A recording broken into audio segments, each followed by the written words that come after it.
Tonight on PhillyCAM Voices, we have an in-studio interview with Melasia Pinder, founder and creative director of Almost Famous, a segment on the fight to save Chinatown, and a segment on that's highlighting Harriet's Bookshop.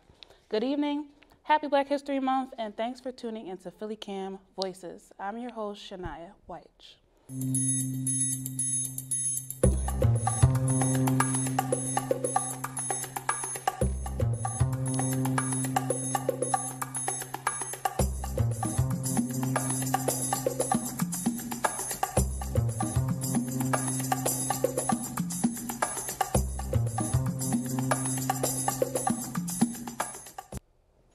Fashion is a reflection of one's personality, lived experiences, influences, and fantasies all in one. Philadelphia, a culturally and artistically colorful city, is no stranger to people who represent their own vibe and look. This could not be more evident than through the creation of community artist and visionary Melasia, founder of Almost Famous, a series of unique pop-up events aimed at showcasing artists, entrepreneurs, and more. Today, I have the pleasure of speaking with her and learning more about this movement. Thank you so much for joining me in the studio today. Yes, so I think we should get the most important things out the way first. Okay. What is your astrological sign and where are you from? Cancer. Yes. Okay. And I'm from right here in Philadelphia. Okay. Yep. I got two cousins that are Cancers. I love them. Good. So I kind of learned about Almost Famous, I would say probably like a year and a half ago, Okay. Through Instagram. Mm-hmm. And it was through either one of the summer events that you were having or another pop-up shop. But what really drew me into the page and the vision was the fashion, how people dress, the style, how people carried themselves. So I just wanted to really know, could you tell us what is Almost Famous and what's the genesis of the business? Yes, so Almost Famous is a brand that represents uniqueness. I started it to showcase local artists and to promote small businesses. I went to school for fashion merchandising, so I've always been in fashion. However, I didn't necessarily want to pursue a career in fashion because I didn't feel like the culture surrounded by fashion was something that I resonated with. I felt like it was a little bougie, and I'm a little more down to earth. Right. So I've always been very intertwined with my community, and I know a ton of artists that I feel like need recognition or deserve recognition, and I felt like if we work together as a community to do that, we could all help build one another up. Absolutely. So. And I love that you mentioned lifting one another up in this journey of creativity, because sometimes those spaces where people are trying to get out there, whether it's visual art or their fashion, they can seem kind of like in the corner and not able to fully express their voice. So I kind of want to know, who are community leaders or creatives that have inspired you or currently inspire you, just that kind of push through the grain and push through the noise? So growing up, I was always very involved in events that were going on in my community, particularly like pop-up shops and festivals, things of that nature, anything having to do with art and fashion pretty much, even parties, like just growing up. And I was always involved in the creative scene. So my peers, whoever it was that was putting together the events or the people that I would see there that I knew were just kind of the movers and shakers of the community, I was always very drawn to them and very drawn to their impression, the impression that they had on me and the impression that I saw that they had on other people. And so I wanted to kind of continue that legacy and pass it down to people younger than me and even people my age. For sure, for sure. What was the first major event of Almost Famous, and what did it feel like reaching that accomplishment after? So the first event was in June 2021. So I graduated college in 2020 during the lockdown. And so it was just a lot of time to think, a lot of time for all of us to think about what we wanted to do coming out of this. And by 2021, I think we were all fed up with just being in the house and being separated from our peers. And I thought it would be a good opportunity. It was that summer, 2021, the summer 2021, where people were kind of stepping outside again. And I thought it would be the perfect opportunity to put together an event that would bring us all together. So that was the first event, and it had an amazing turnout. The first one was on South Street, so people were down there, they're already shopping, they're already looking for vintage, they're already looking for unique, creative, one-of-a-kind items. So it was really the perfect location to get it started. For sure. So what are some of the vendors that you've had at your pop-up events, and are any of those people that you can identify as your right hand in this journey, or people that really have like supported you in getting your name out there? Either the vendors or in general, anyone who's like your right hand. Yeah, so the people around me have kind of changed through the process. As of right now, my boyfriend is like one of my biggest supporters in helping me. He's also a creative. He does digital design, which is something I'm also into. And so he helps me. We do the flyers, anything marketing and promo wise, and just helping me come up with new ideas to execute for future events. And then I also have an intern right now. Her name is Abby. She's also very helpful in just organizing and helping me put together the event. So those are like my two right and left hand at the moment. Because having to wear the hat for creating the content and getting the vendors and promoting the event, listen, hats off to you. Thank you. So I really want to get to know, like, what are some upcoming events coming up for Almost Famous? What do you want us to know that's in store that we should be on the lookout for? So I have a women's market coming up in March to celebrate Women's History Month. So that'll be very exciting. It'll be in Center City at the Center for Architecture and Design on 12th and Arch, right across the street from the Convention Center. That's something I'm very excited for. I've never done an all-women's event, or I only been to one personally, and it just was very inspiring for me. So I have that coming up, and then in August, I'll be doing a fashion show for the first time. It'll be my first time putting it together. I've always been involved in fashion shows, but we're going to have, so this show will be multiple designers in one show. So it'll be really cool, and it'll be a first for me. So. Well, I'm going to be there. Not only do I want to be at the You're invited. Thank you. Thank you. I'm excited for that. So, I mean, I have so much more to ask you, and I really want to get to know you much more. But I really appreciate you joining PhillyCAM and me today and telling us about Almost Famous and your vision, your creativity. So thank you. Thank you for having me. Yes.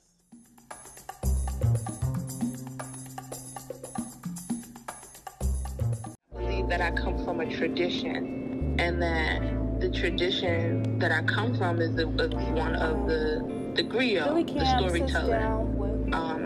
When I trace my lineage, that's the kind, when I look at my grandma, when I look at my great grandmother, these are the kind of people who I come from.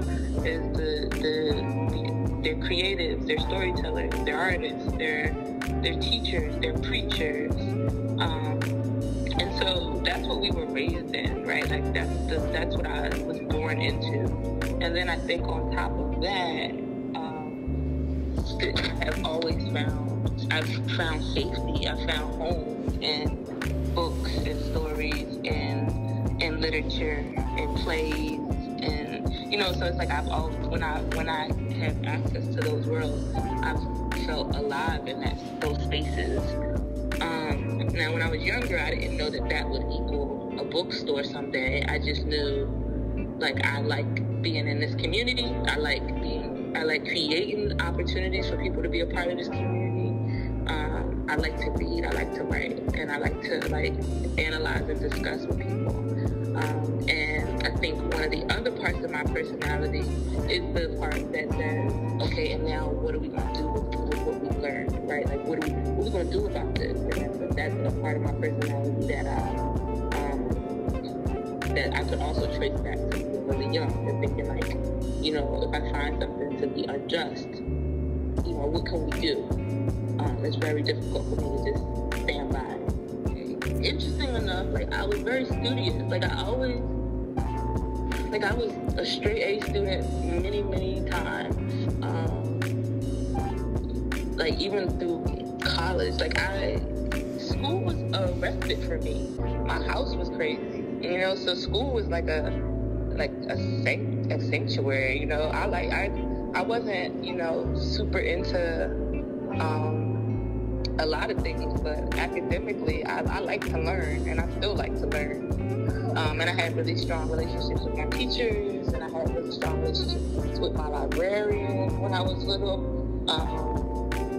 And yeah, school was kind of like a safe place for us, or at least for me, because my house was kind of chaotic at times. My parents had a lot of domestic issues between them, and then they also, at different points, had many health issues. And so it was just like those two things compiled just kind of made the house feel like a lot. But school was my safe place. I would say that Harriet, especially this time of year, you know, I get new revelations about her and how she moves through the world. And like, so, you know, like sometimes this year I've been thinking a lot about her as, you know, really just thinking about her as a human, and what does it mean to be a human that's doing superhuman work, right? Like, what does that mean? And like, does that mean that, like, did Harriet ever, you know, did she ever cry? I'm sure she did. Did she ever, you know, what was it like to, like, you know, she had this man that she was married to, that when she, you know, got herself out of slavery, he was already with somebody else. Like, that's heartbreak, you know. And that's just another example of, like, this is a real person who, yes, she was doing what she felt charged to do and what she felt chosen to do, but she was also still being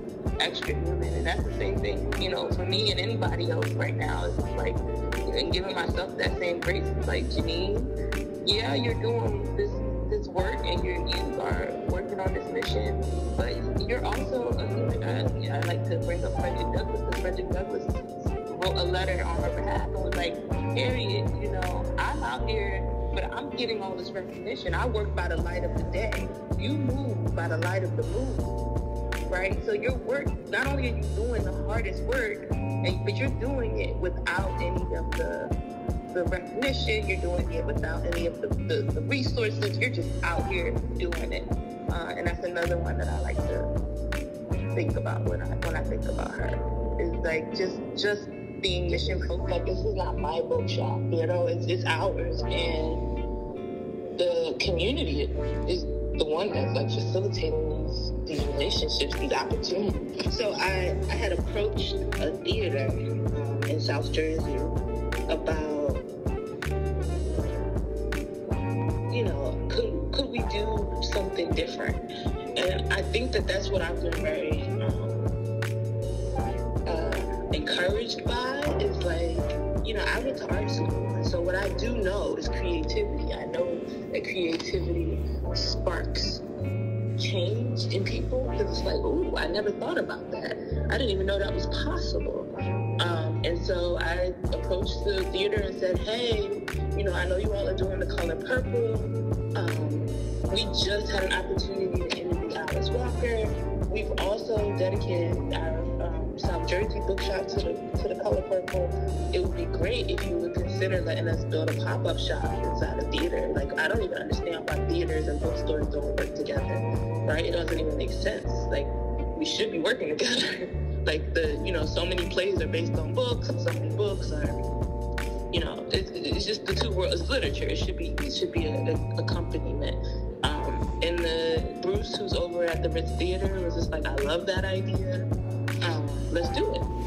He had no hesitation, and now here we are. We're building Alice's Bookshop as a pop-up inside a theater, and using that as a draw for people to come see the production, And then also we're co-hosting a community conversation about the themes that come up out of The Color Purple, right? So like I said to you before, like to me, there's that third step to literature that I think a lot of people forget, which is like, okay, now what, right? Like, what do we want to do?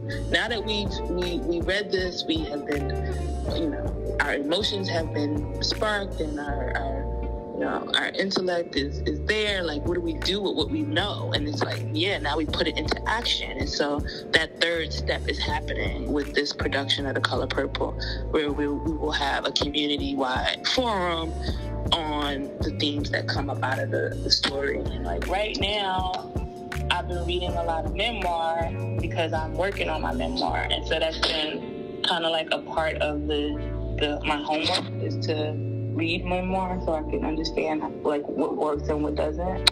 And then, so I would say that's what I've been reading now. Like I just finished Lucille Clifton's memoir.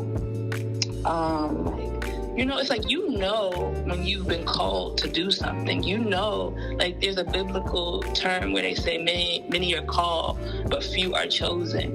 And I'm like, you know, when you've been called, and then you know when you are choosing to follow the call that's on you, right? And so that is not something that anybody else outside of you can give you, nor can they take it away. Like, I knew that this thing was tugging on my spirit that I needed to get done, right? And that's not just the bookshop. Like, that's also, like, I write for the broadshoot. It's like, I choose myself even when my lower self or those voices try to creep in and tell me I'm not good enough. And there's still things, like, I've never performed any of my writing live, you know? And, like, now, on the 11th, I'm going to do it for the first time. And so I'm like, I'm still getting called into things and then choosing myself.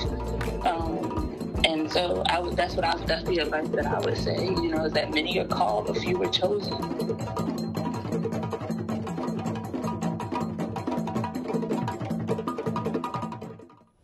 That was just a segment on writer and educator Janine Cook, who opened Harriet's Bookshop in 2020, which is a space that pays homage to the legacy of Harriet Tubman and is a labor of love to the educators and readers of her family. Yes, and it was a true pleasure speaking with the boss lady and learning more about her. I also found out she's a Sagittarius, which I'm a Sag too, so that was nice. Okay. Sorry. Now, to the next segment, PhillyCAM sits down with community organizer and longtime advocate of preserving Chinatown, Debbie Way, and Sam, owner of Little Saigon Cafe, to hear more about the No Arena Chinatown fight. What we learn is this movement not only parallels the attack on and displacement of generational communities of color across the city, but it's reminiscent of the continuous battle Chinatown residents have had to save their home. There's an old wise expression that says, the more things change, the more things stay the same. When it comes to gentrification, this is especially true. You know how there's the arenas in South Philly, right? So the owners of the 76ers, the basketball team, are proposing to move the arena to the fashion district. And so they will be on the same block as Chinese-owned businesses. And they decided this without consulting anyone in the community. And they just announced it July of last year. Our biggest point is the fact that Mark Swilla runs this district. You know, Mark Swilla is our council member. He can pretty much stop this. Chinatown has this long history of being encroached on and fighting back. So in the 70s, they built the Vine Street Expressway, and Chinatown fought that. We've since fought off a federal prison, baseball stadium, 2 casinos, and now this. And so I think, you know, it's important for people to know that Chinatown is like, it started because of violence against Asians and Asians needing to secure a community for themselves where they felt like safe and they could speak their own language and and eat their own foods without being attacked. And that's Chinatown's been in existence for 150 years. And in many ways, it still serves as this heart and soul and spiritual center for Asians all around the area, not just those who live and work in Chinatown. Fighting for this community has also made it very clear that our fights are not separate or unattached to other fights affecting communities around the city.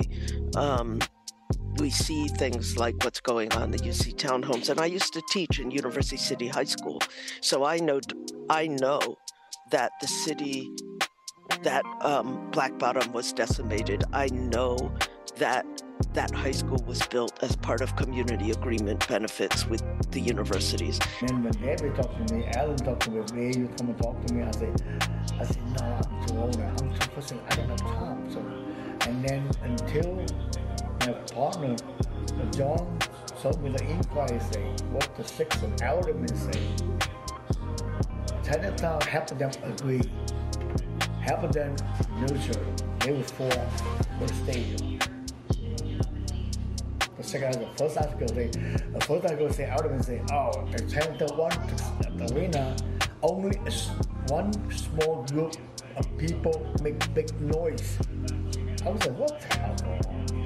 And then the second article say, we have agreed it. We're all for the stadium. I get so mad because we never admit anything. We haven't had any public meeting before they announce the site. What happened here? And you people can't be illegal in Chinatown here. What's information? Everybody know enough information what's going on. Before the stadium get involved with government money, go ahead. This one is private money. No funding. All three of them get together, I think three of them put together at least $4 billion. What makes this different is that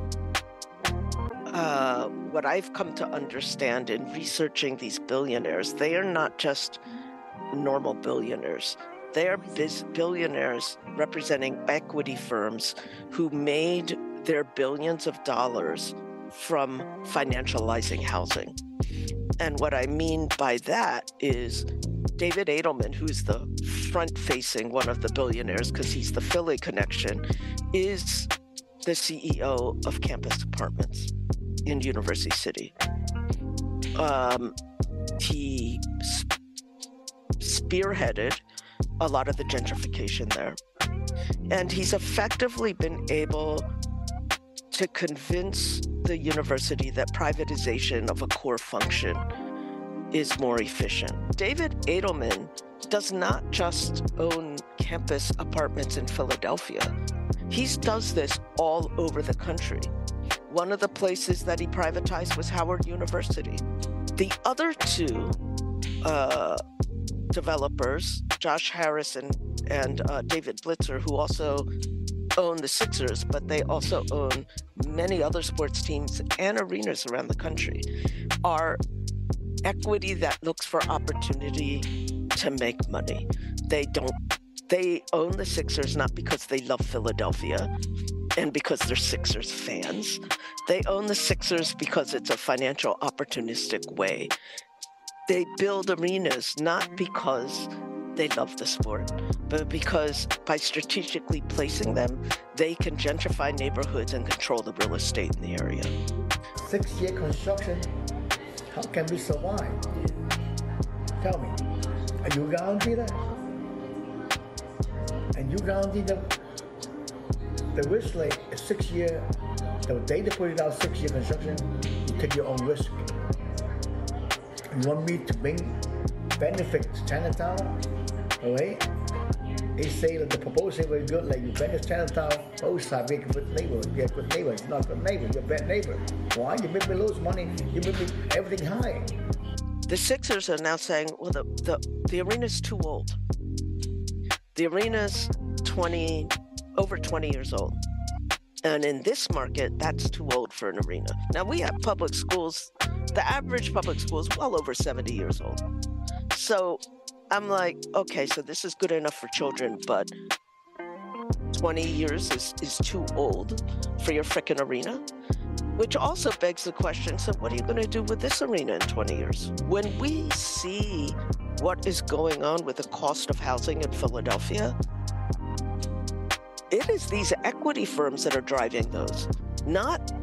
This isn't normal. What we're seeing isn't normal. It's happening not only all over the country, but all over the world.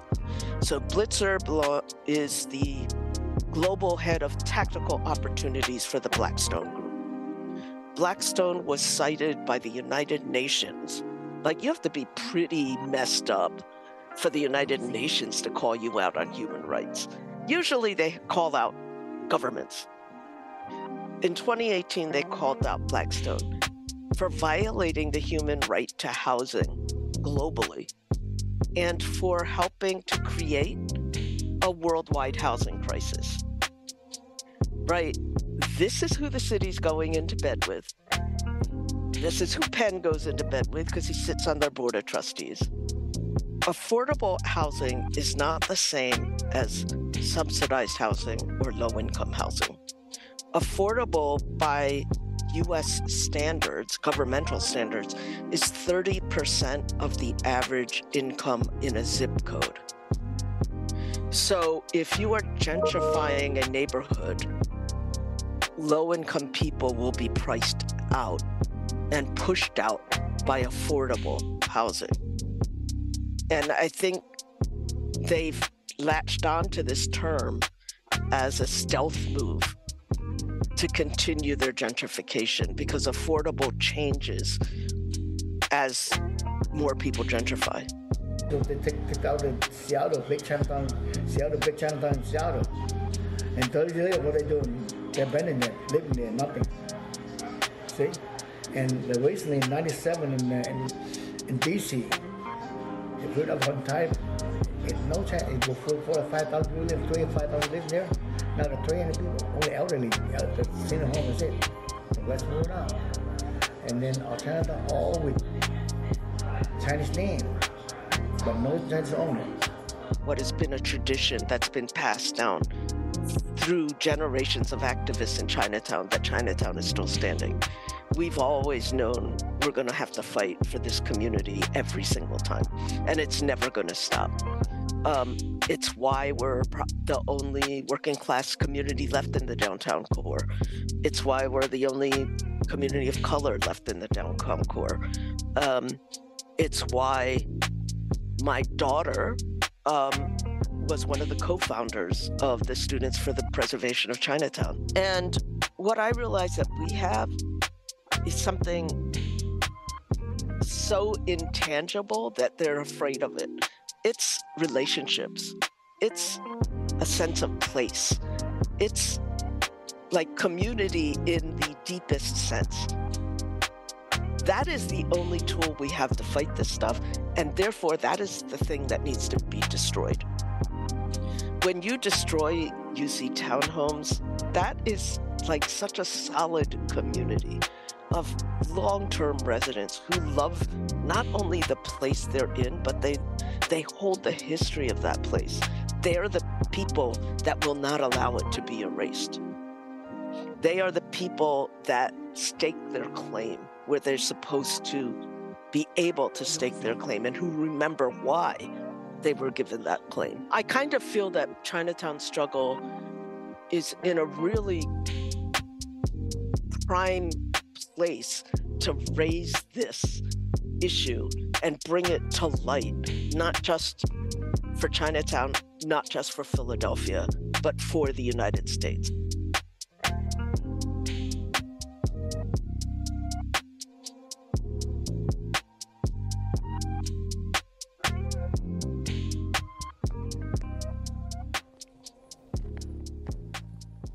Thank you for tuning into this episode of PhillyCAM Voices, and thank you to the interviewees for being a part of tonight's show. That is Melasia Pinder, Janine Cook, Debbie Way, and Sam. You can also watch our show on YouTube and Roku, and follow us on Facebook and Instagram. See you next time.